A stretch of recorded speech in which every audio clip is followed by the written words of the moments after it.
Play. Welcome back, everybody. It is Tuesday, July 28th, 2026. Time keeps on slipping. And we left off on Revelation 14, verse 1. Then I looked, and behold, on Mount Zion stood the Lamb, and with him 144,000 who had his name and his father's name written on their foreheads. So already I got a question. So, well, I guess we know. Well, let's see what it means. Which names are these verses referring to?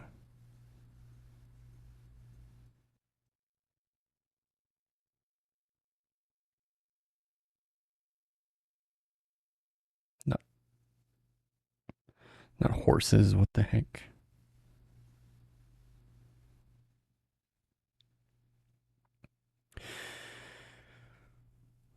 The passage in Revelation 14:1 refers directly to two names. So his name, the Lamb, Jesus Christ, and his father's name, God the Father, Yahweh. Okay. This refers to the name of Almighty God. In Jewish tradition and Christian theology, God's personal name is Yahweh, often translated as the Lord. Okay. I know somewhere in here it says Jesus will get a new name, so I didn't know if this was reference to that, but this is still at this point using... Actually, let me ask about that.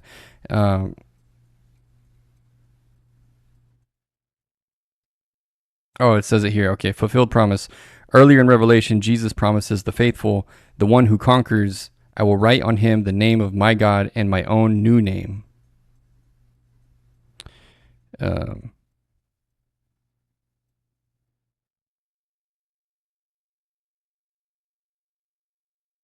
So if this will be Jesus's new name, then it's not going to be Jesus Christ, as you said. We don't know what name it will be.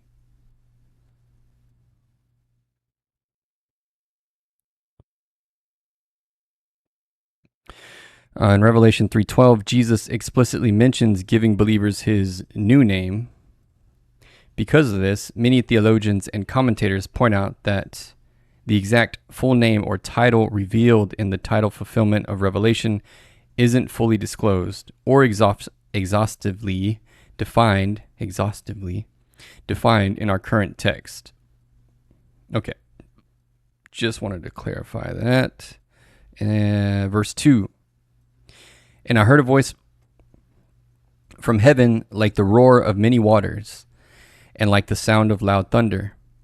The voice I heard was like the sound of harpists playing on their harps, and they were singing a new song before the throne and before the four living creatures and before the elders.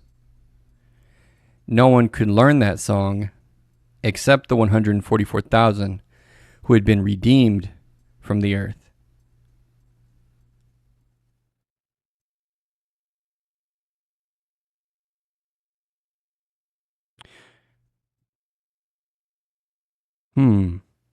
So at this point, is this saying that the evangelists, the 144,000, ascend? Is this saying that the 144,000 at this point ascend to heaven?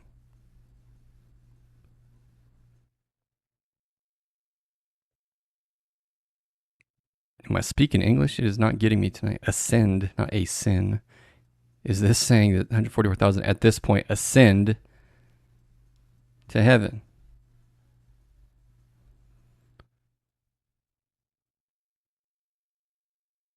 Yes. According to most biblical scholars, Revelation 14:1-5 describes the 144,000 as present in heaven before God's throne, having been redeemed and brought into God's presence. However, Because Revelation is packed with rich apocalyptic symbolism, interpreters look at the specific geography and phrasing in a few distinct ways. All right, let's see.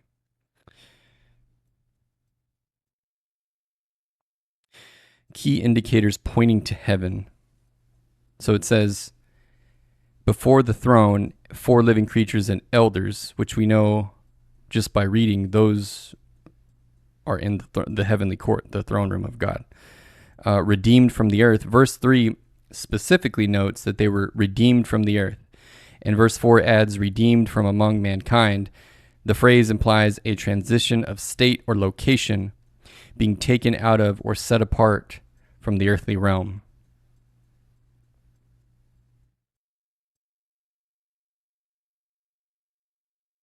Okay, 2 main interpretive views. While the setting is clearly heavenly, commentators debate whether this represents a literal physical ascension, a spiritual vision, or a symbolic shift in focus. So the literal physical ascension, rapture view. Many futurist commentators hold that the 144,000 have literally been resurrected or raptured to heaven after completing their earthly mission during the tribulation period. Spiritual heavenly perspective. Symbolic and historicist scholars view the 144,000 as representing the entire church. In this view, verse 14, 1 through 3 contrast with chapter 13.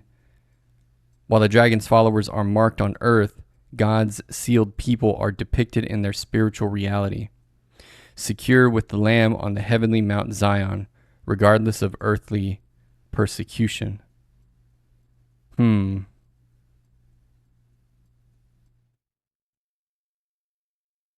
Okay.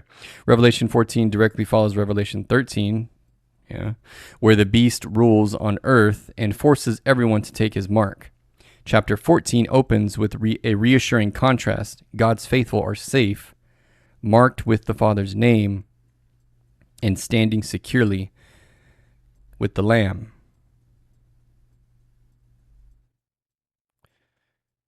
Well, it sounds to me like the answer is yes, but we'll see.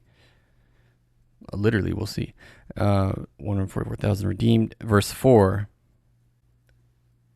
It is these who have not defiled themselves with women, for they are virgins. I knew I saw that they were. We asked about this just maybe last week. I knew I saw that somewhere. Let me highlight this, that they're virgins. It is these who have not defiled themselves with women, for they are virgins. It is these who follow the Lamb wherever he goes. These have been redeemed from mankind as first fruits for God and the Lamb. And in their mouth no lie was found, for they are blameless.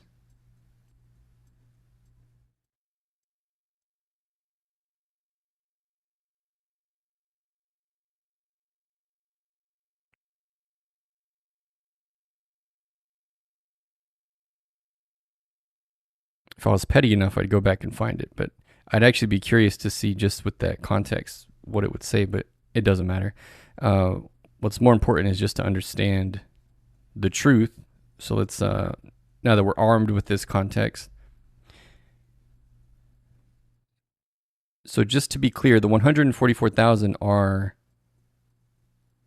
going to be people that are not saved at the time of the rapture in dispensationalist view, but will convert to Christ, and they will be virgins.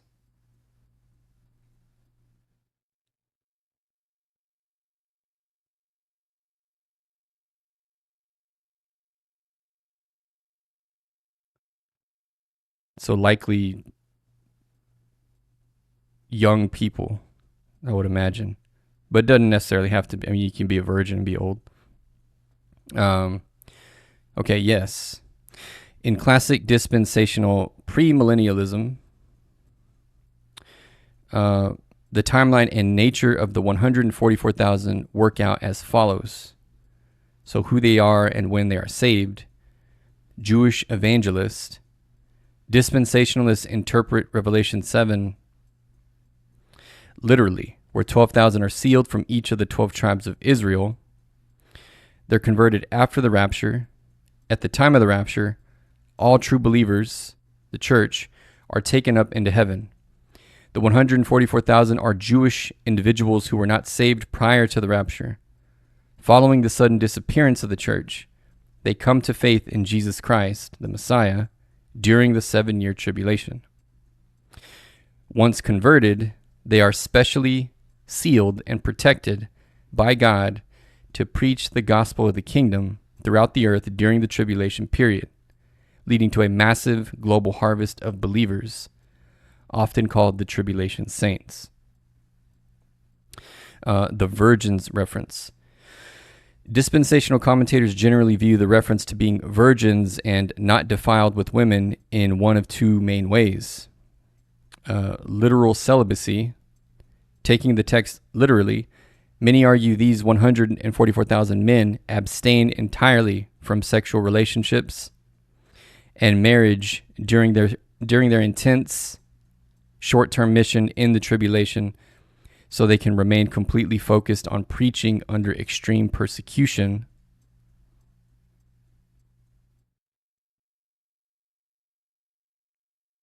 Well, that's not the meaning of a virgin, though. I mean, it's one thing to be celibate. You can not be a virgin, but choose to be celibate for a time or for the rest of your life. But virginity, of course, is that's a one-time thing. Once you have sex, you lose that. You can't go backwards on it. I mean, that just by definition. So, but the verse says, and they were singing a new song before the throne and before the 4 living creatures and before the elders. No one could learn that song except the 144,000 who had been redeemed from the earth. It is these who have not defiled themselves with women, for they are virgins. Yeah, so it says it. So they are virgins. Okay. Nonetheless, some people interpret it as perhaps not literally, just symbolically. I don't agree with it, but who knows?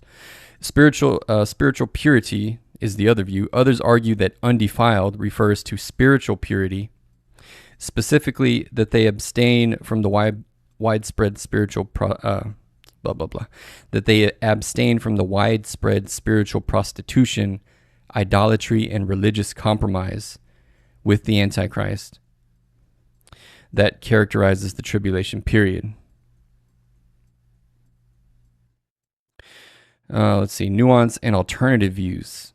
While this is the standard dispensational view, it's worth noting that other Christian theological perspectives interpret this passage differently. So the historicist views, they see the 144,000 not as a literal group of 144,000 Jewish men, but as a symbolic number representing the complete, total redeemed church of both Old and New Testaments. In this view, virgins is a metaphor for all Christians remaining faithful and morally pure from the corrupt world system. Okay. I mean, that's, well, I mean, that would bode better for anyone, any Christian during the tribulation, but who knows? Actually, that kind of rings, I think I don't want to say like, it's not about liking, but that feels the most true to me, I think. Well, but see, the problem with that is, the only issue with that is, actually, no, that probably isn't true, because the purpose of the 144,000 is to be evangelist and save many souls. So they'll convert many to Christ. But if the 144,000 represented everybody, that wouldn't make sense. Let's ask about that. Wait, what view is that?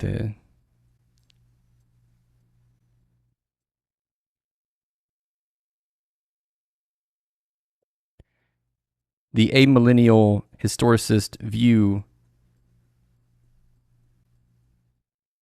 doesn't make sense, though, in the sense that the 144,000 are said to be evangelists that are responsible for converting many more to Christ during the tribulation, if the 144,000 represented the entirety of the church, it wouldn't make sense that the entire church are themselves evangelists.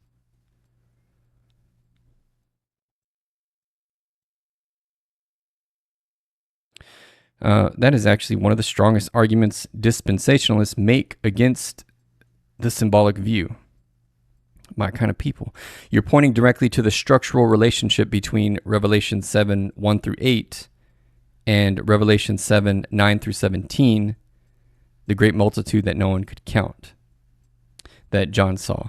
So if the 144,000 are the entirety of the saved, how do they convert a separate, countless crowd during the tribulation? Precisely. So here's how non-dispensational perspectives, so the amillennialist, postmillennialist, and historicist, explain that exact dynamic, along with why they interpret it the way they do. Okay. Do I want to read all this? What about the 144,000 being evangelists? Yeah, let's talk about that. So here's their counter to that objection. Strictly speaking, the text of Revelation itself never explicitly calls the 144,000 evangelists or records them preaching. In Revelation 7 and 14, they are described as being sealed, protected, singing a new song, and following the Lamb. The idea that they are an elite group of 144,000 worldwide evangelists who convert the world during the 7-year tribulation is actually a dispensational deduction / interpretation brought to the text to explain how the great multitude gets saved after the church is raptured. Okay. So because amillennialists do not believe in a secret pre-tribulation rapture that removes the church, they don't need a newly converted group of evangelists to replace the missing church. Oh, I see. So that's why. So that they don't believe that the rapture will take place before the tribulation in the first place. Okay. All right. Anyway, does not change the road to salvation either way, whichever way you think it'll shake out. Okay. Verse 5. And in their mouth no lie was found, for they are blameless. Then I saw another angel flying directly overhead with an eternal gospel to proclaim to those who dwell on the earth, to every nation and tribe and language and people. Okay, so at this point, this would be, at this point, everyone would, I guess you could point at this part and say, at this point of the tribulation, no one will have an excuse because there will literally be an angel that spreads the word of God to everybody. So everybody will have a chance to make their own decision. Okay,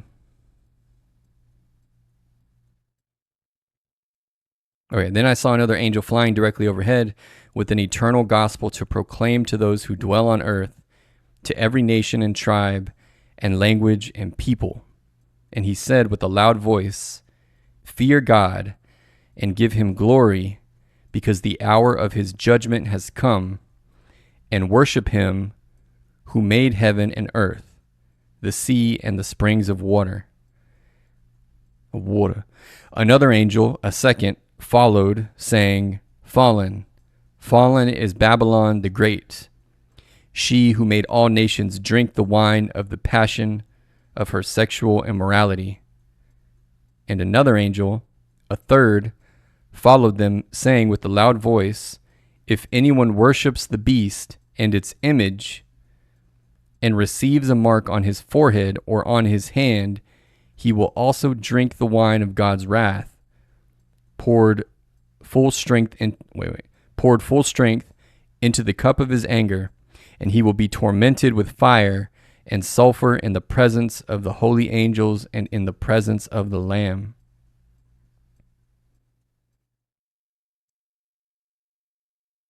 Okay, so this is man, I have a few questions now. Dang. Okay, so wait a minute. So now there's an angel telling them, don't get the mark.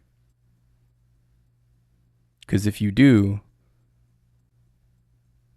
you'll burn in hell, basically. So they're getting down to brass tacks at this point. But in Revelation 13, I thought it said, and maybe it's not exactly chronological, but let's see. Yeah, so it says right here in the previous chapter, Revelation 13, when it's talking about the beast or the false prophet, and it was allowed to give breath to the image of the beast, so that the image of the beast might even speak and might cause those who would not worship the image of the beast to be slain. Now this part is the part I was talking about.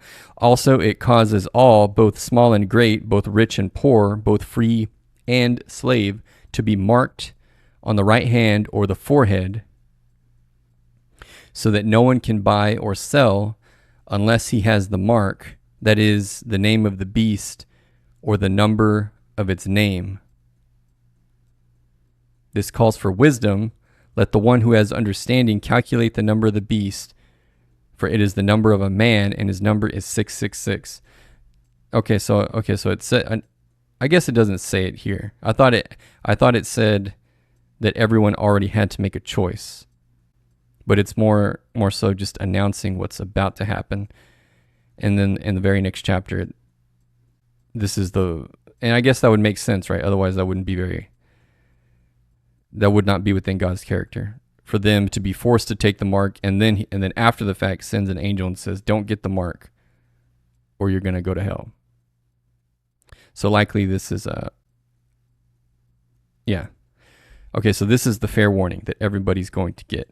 Now the question that I have still though is, if anyone worships the beast and its image, he will also drink the wine of God's wrath, poured full strength into the cup of his anger, and he will be tormented with fire and sulfur in the presence of the holy angels and in the presence of the Lamb.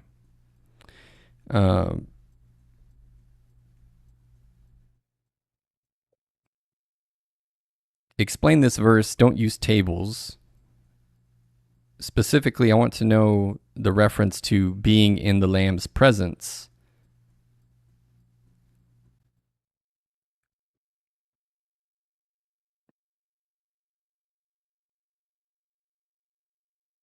Is this talking about a separate event?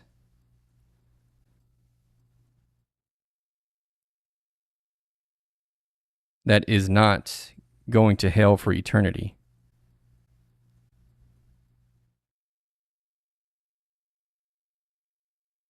Why would people in hell be in the Lamb's presence?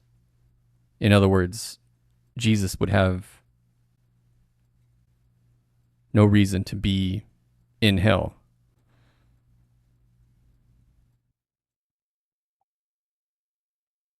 I think it's referring to the second event when after the devil, he's locked up and then he's let out, and then some people will convert, and then it says, God's going to kill all of them with a comet or with fire. Maybe that's what it's referring to. This is one of the most intriguing and debated phrasing choices in the book of Revelation. The verse describes the judgment of those who worship the beast, highlighting that their torment occurs in the presence of the holy angels and in the presence of the Lamb. To understand why Jesus, the Lamb, is present here, and whether this refers to standard hell or a distinct event, it helps to examine how scholars and theologians interpret this passage. So is this a separate event or eternal hell? Most biblical scholars view Revelation 14:10 as a description of final judgment in hell. rather than a completely separate temporary event. In Revelation 14:11, the very next verse adds that the smoke of their torment goes up forever and ever, and they have no rest day or night. Jeez. Because the duration is described as eternal, it ties directly into the concept of final condemnation, often associated with the lake of fire in Revelation 20. Okay, so far agreed, but however, why would Jesus and the angels be present? There are three main ways this is understood. First way, Jesus as the present judge and executioner. In modern Western thought, hell is often pictured as a place where God is completely absent and Satan is in charge. Well, we know that's not the case. Yeah, because Satan's going to be locked up too. But in biblical theology, Satan is a prisoner in hell, not its ruler. God is omnipresent, sovereign over all creation, and the sole administrator of divine justice. Being in the presence of the Lamb highlights that this judgment is actively authorized, witnessed, and upheld by Christ himself, rather than abandoning judgment to an external realm. Jesus is present as the righteous judge executing justice over rebellion. And I would agree with that. The only thing that trips that interpretation up is the mention of the angels. But maybe angels will, stand guard in hell and make sure, I don't know, nobody escapes. I'm not sure. It could be. Wrath as the presence of God unfiltered. What is this? I was trying to see if it mentions the angels. Yeah, but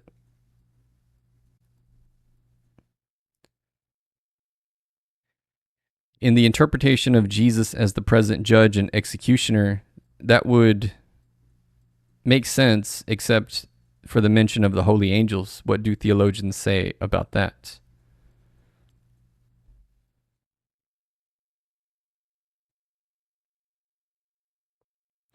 The inclusion of the holy angels alongside the Lamb fits squarely into both ancient judicial customs and wider biblical theology regarding divine judgment. So angels as the courtroom witness and executioners. In both the Old and New Testaments, angels are frequently depicted as the court attendants, witnesses, and executioners of divine decree, not passive bystanders. Okay. Throughout Scripture, angels actively carry out God's judgments. In Jesus' own parables, he specifically assigns angels this role. In the parable of the weeds, Jesus explains, "The Son of Man will send his angels, and they will gather out of his kingdom all causes of sin and all lawbreakers, and throw them into the fiery furnace." Oh, I see. Okay, so it could mean in the Lamb's presence, because God is omnipresent, and then also in front of the holy angels, because they would be the literal, like doing the legwork, taking souls down and casting them into hell. It's pretty scary, but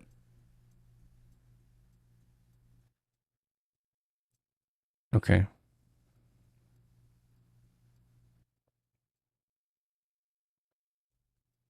Okay, I'm satisfied. All right, so now let's go back. Where were we?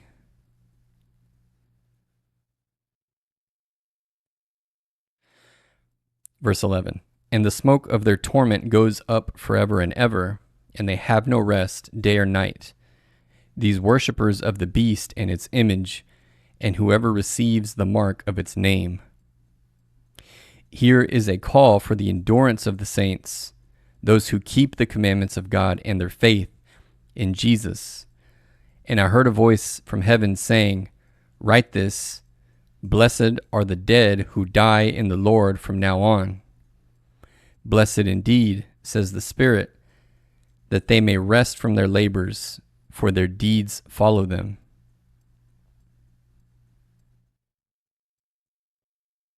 "Then I looked, and behold, a white cloud, and seated on the cloud one like a son of man with a golden crown on his head and a sharp sickle in his hand. And another angel came out of the temple, calling with a loud voice to him who sat on the cloud,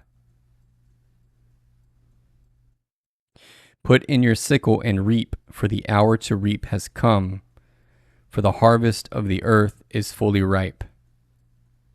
So he who sat on the cloud swung his sickle across the earth, and the earth was reaped.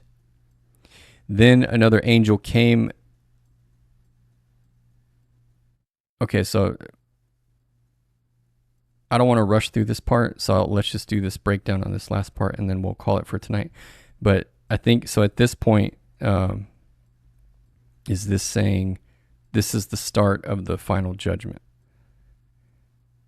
Is this the starting point of everybody on earth being collected for the final judgment?